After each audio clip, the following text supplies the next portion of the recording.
Someone Better by I_am_Ellie on AO3. Episode 31. Chapter 25. Irritation.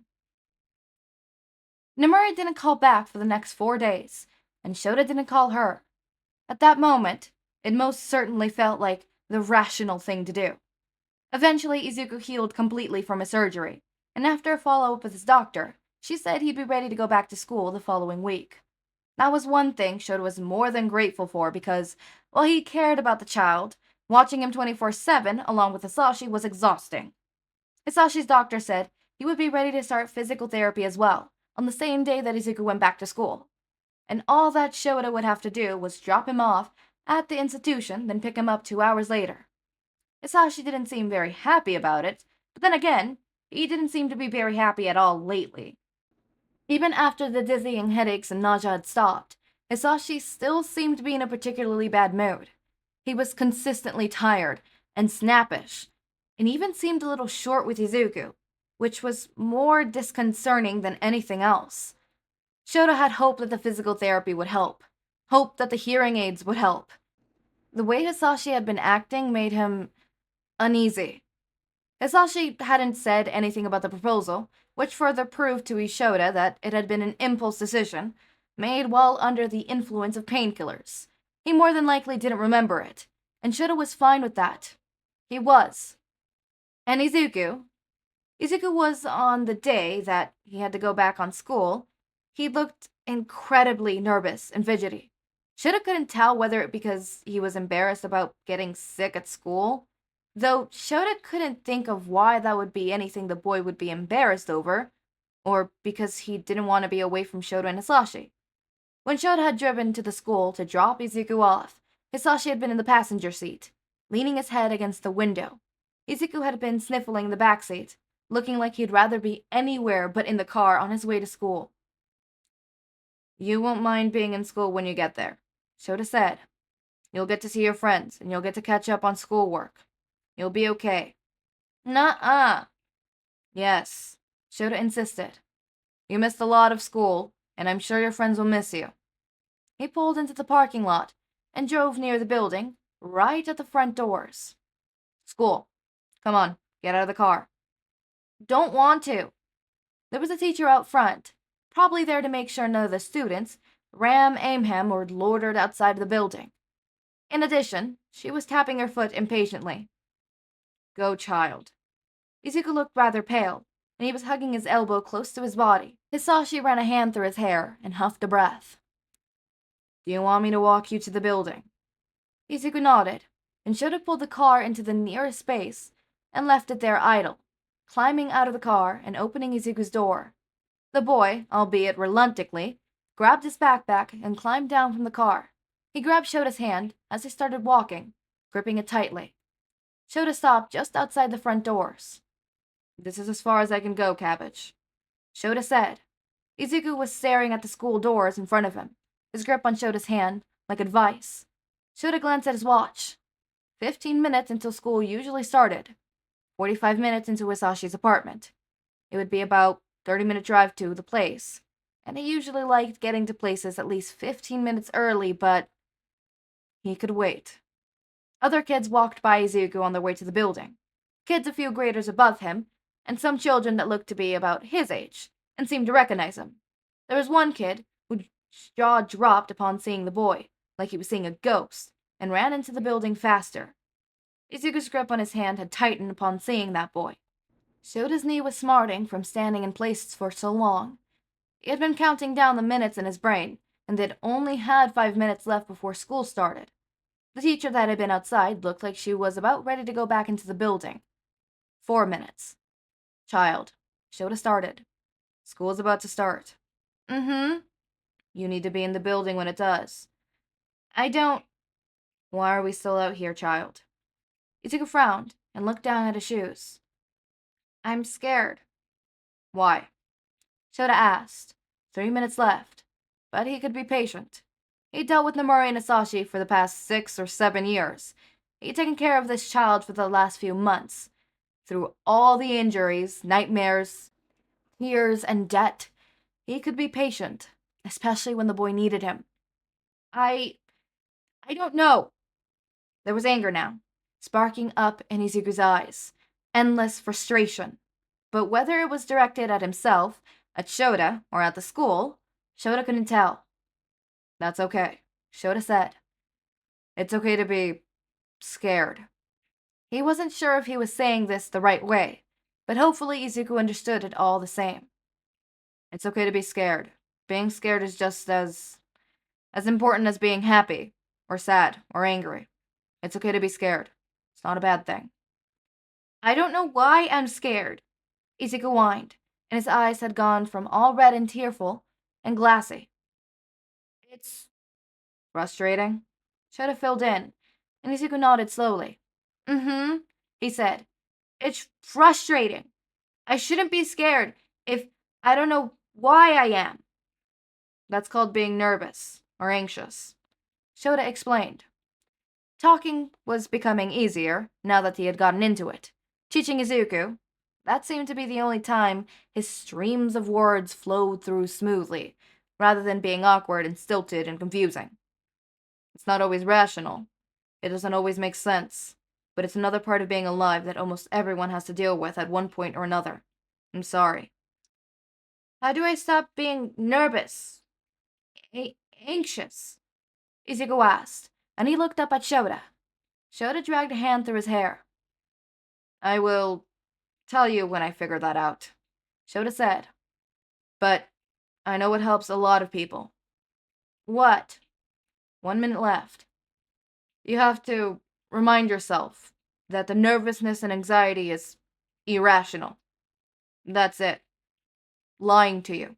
Telling you that there's something to be afraid of. You're nervous because you haven't been to school for a while, and you're not sure what will happen. That's okay. But you have to remind yourself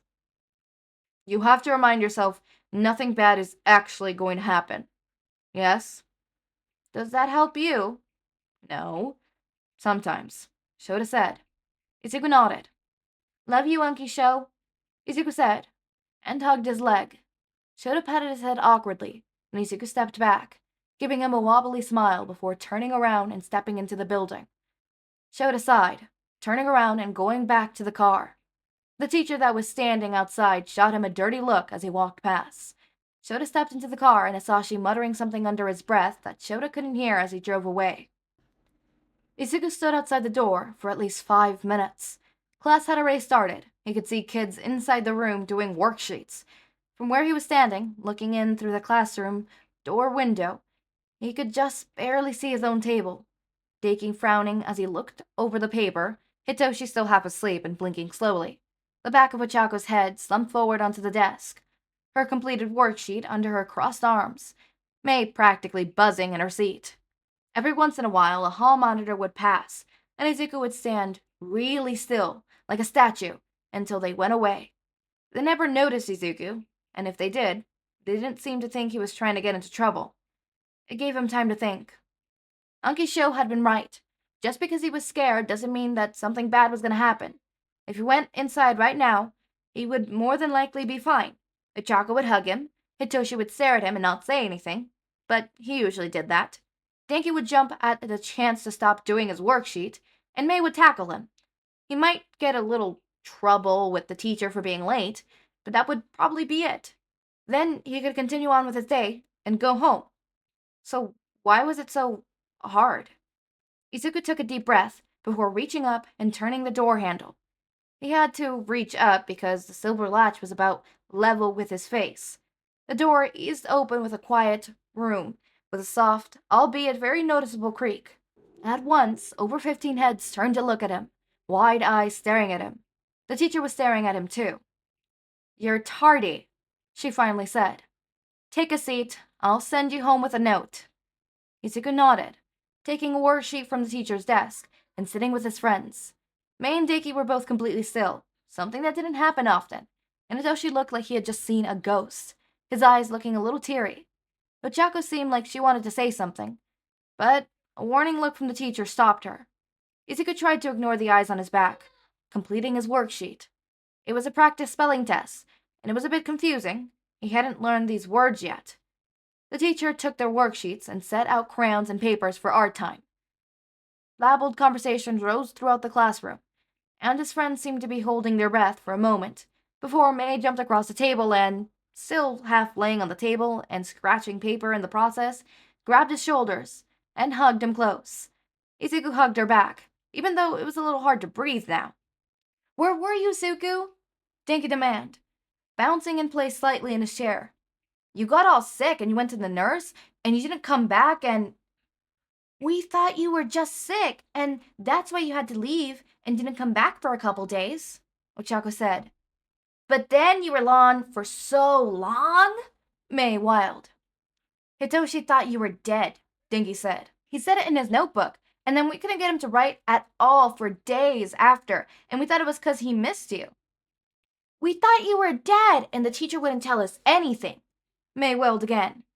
"I'm fine," Izuku wailed. "May can't breathe." May released him from her death grip. Ochako hugged him next, albeit with much less intensity, and Izuku laid his head over his shoulder and closed his eyes for a moment. He was much less nervous now. When Ochako let go, Denki clapped him on the shoulder, grinning, and Izuku hugged him too. Hitoshi's eyes looked a little glassy, and he was staring at Izuku like he couldn't quite believe what he was seeing. "You okay, Hitoshi?" Izuku asked, and Hitoshi stood up from where he was sitting and pulled Izuku from his chair. Izuku hugged him back, happily, and Hitoshi had his face hidden in his shoulders, sniffling softly. "It's okay, Hitoshi." Hitoshi's shoulder started shaking, and the shift of Izuku's uniform felt wet. He made Izuku sad, because even when Hitoshi was crying, he was quiet. Hitoshi finally let go, and he wiped at his eyes with his sleeve up his uniform as he sat back into his seat. The teacher, thankfully, seemed to not have noticed the scene of the 5 children have made, or maybe she just wasn't saying anything. Ochako and May seemed perfectly happy to talk away at Izuku as they worked, telling him all about what they had done while he was gone, the games they played on the playground, how May had found a baby lizard, and now was keeping it as a pet, how Ochako was now full-time living with her grandma, while her parents sorted everything out, and how May had scared Denki so bad that he caused a school-wide power outage. Denki didn't contribute much to these conversations, utterly absorbed in coloring his drawings, and Hitoshi was just making random scribbles on his paper that looked vaguely human-like. Izuku liked Arc Time. It didn't last long, but he liked it. He had learned quite a bit from his friends through their drawings. Denki always got lost in his drawings and paid too much attention to detail, as much as he could, with him drobbling, scribbling crayons and dull pencils. Hitoshi liked drawing odd-looking stick figures in various situations, and no one ever seemed to be able to understand what was happening in those drawings, except Hitoshi. Ochako was like Izuku. She liked drawing herself, much older and saving people with her quirk, and drawing big houses that she said she would one day own. May hardly ever drew anything for fun. Almost every little thing she drew on her paper was something she was going to at least try and build. Hitoshi's drawings, especially, helped him tell how the boy was feeling a lot of the time. If they were messy and dark scribbles, then he was having a bad day. If they were light and a little more coherent, then he was having an alright day. It was good, especially since Hitoshi was so bad at saying what he was feeling. After art time was silent reading, and then lunch. Everyone grabbed their food, since the school food wasn't exactly great, and headed into the mess hall, where Izuku's class all congregated onto one single table. Izuku's friends were completely separate from the rest of the children, all of the others being sure to keep at least 2 seats between themselves and them. Izuku thought it might be better that way. "So, why were you sick?" Denki asked through a mouthful full of food. Hitoshi looked a bit disgusted, staring at the blonde-headed boy. "My unkie said I had something wrong with my tummy. My appendix? And it blew up, so they had to cut it out. I got a real big scar now." Denki and May looked fascinated, Ochako a little worried, and Hitoshi looked mortified. "It really hurt. When I woke up, my tummy was aching really bad, but it's all better now. It's just a little sore sometimes, and I'm not allowed to run in the gym class for a little while." Denki pouted, head slumping forward across his arms. "Wish I didn't have to run in gym class." "Get cut up in if you don't want to run in gym class. I think that's the only excuse that works." May giggles, and Denki looked mocked mortified for a moment before laughing a bit himself. They talked about the unimportant things for the rest of lunch.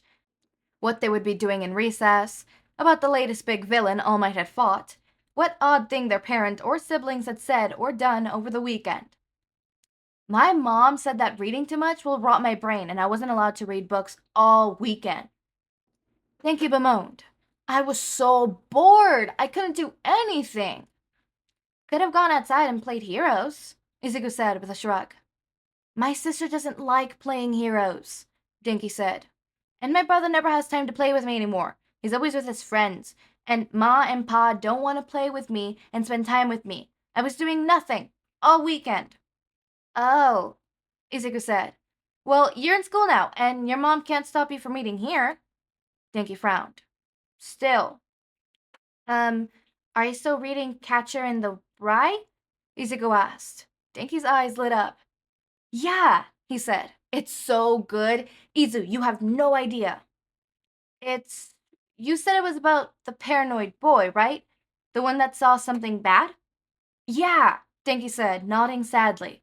Really bad. His little brother died from this sickness, and I don't know what it's called or how to say it, but it's really bad. And he was sad for the rest of the book, really sad. And he gets all moody and gets scared a lot, and sometimes it kind of seems like he's want to die.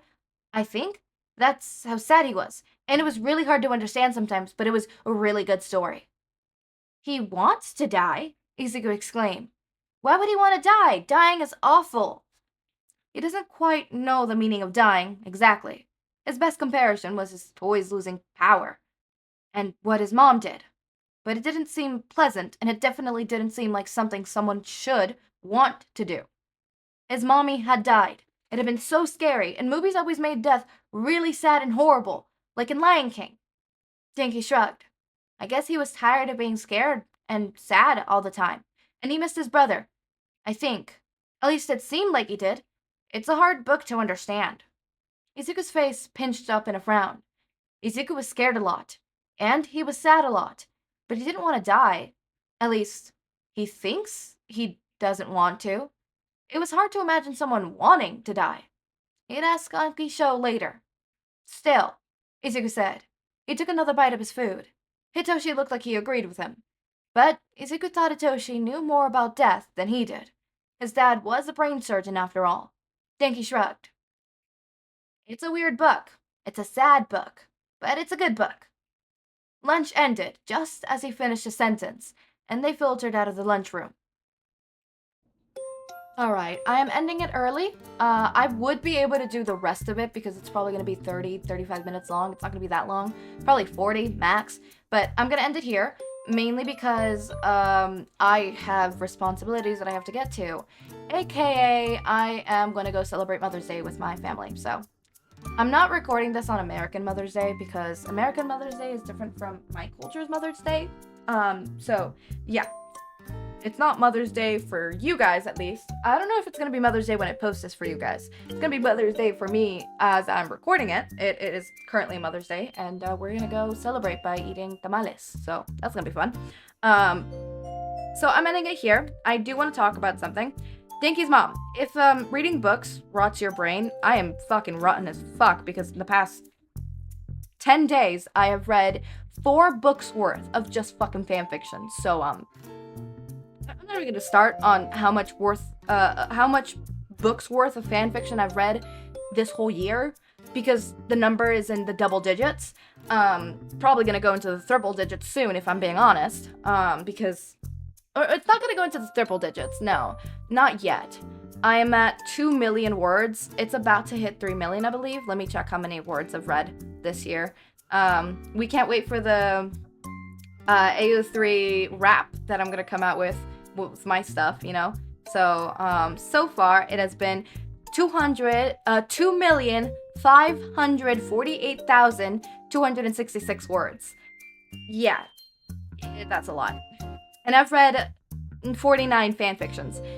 So each fanfiction is quite a lengthy one. If, you do you count the numbers correctly, And I thought it was going to be a lot of, Podfic, because I thought, I don't read as much, like just me sitting and reading. I mainly do podfics now. I mainly read or listen to podfics. Fucking bullshit. No, I have listened to 20 podfics this whole year, and I've read 49 fanfictions, right? 49 is in the 20, so 29 fanfictions is how much I've read by myself. 49 is the total. So 20 of that is podfics, and 29 of that is me reading at my own volition. I can't even. One of them was super fucking long, too. Like, Jesus fucking Christ. So, yeah. This was a very interesting episode. Obviously, Izuku got the whole thing of, why would somebody want to die? Ugh. Izuku. You're not old enough to understand yet. We also get a whole thing of Hizashi being a little bit, grumpy. And as I said, loss of senses can be a really big thing. It can make someone feel worthless. It can make someone completely moody.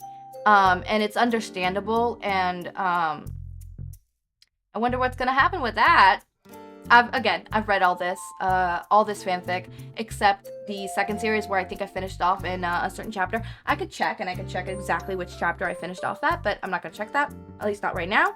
And yeah, so what are you guys thinking so far? How are you guys liking this so far? Sorry that I had to break this up in two, but I have to go in like 5 minutes, and I'm not gonna be able to record the rest of this chapter without having to just not finish it today, and I need to finish it today. I can't record after we come back because, again, we're gonna go celebrate Mother's Day, and it's gonna be a Mexican party. For all I know, that's gonna end at 3 a.m. in the morning, okay? Alright? I won't have time when I come back, unfortunately. I'm gonna have to, am I gonna be partying? No, I'm gonna be in the corner reading fanfiction like the fucking nerd I am, because I'm a nerd. Alright? I'm a nerd. And all my cousins who are my age either have husbands or children, so I literally have nobody. Right? What am I gonna talk to with someone who has a wife? Like, oh, hi, hello, yes. How's the family? Great, amazing, wonderful. I'm gonna go back to reading fanfictions. Yep. We can tell who has their life put together and who hasn't. And I'm not talking that I'm the one who doesn't have my life put together, because I'm sorry, you're 18. You're younger than me, and what do you mean you got a wife and kids? Shit ain't adding up. Okay, look, I'm all for people marrying whenever they want, but, I think 18 is a little, let your brain develop a little bit, babes, okay? Let it develop, okay? I know, technically at 18, you're a legal adult, but you can't even drink yet, and you're already, matrimoned? Darling, sweetie, honey, put the ring down and think about this, all right? All right, think about this, because you used to be a player in high school. What do you mean that you're ready to settle down? No. And this is where divorce comes from. That child of yours is gonna grow up with 2 birthdays, 2 Christmas, and 2 Halloweens. It's gonna have to grow up thinking, do I want to go with mom's or dad's for Christmas? Because I have to think about that. I have to think, am I gonna go with my dad's this Christmas, or am I gonna go with my mom's this Christmas? Do I want to celebrate this with the, it's all those things, right? It's hilarious. Parents of divorce, who has divorced parents? Say I. Rat Satan, do you apply? Would that be considered divorced parents? Or just would that be considered, what would that be considered? I don't know. Point taken is, yeah, I'm gonna go and, socialize. Yay! Anyways, as always, my raindrops, make sure to eat, sleep, drink water, take your meds. Have a wonderful day or night. Link to my Discord server and socials are down in the description. Subscribe to see more of my content, and thank you so much for watching.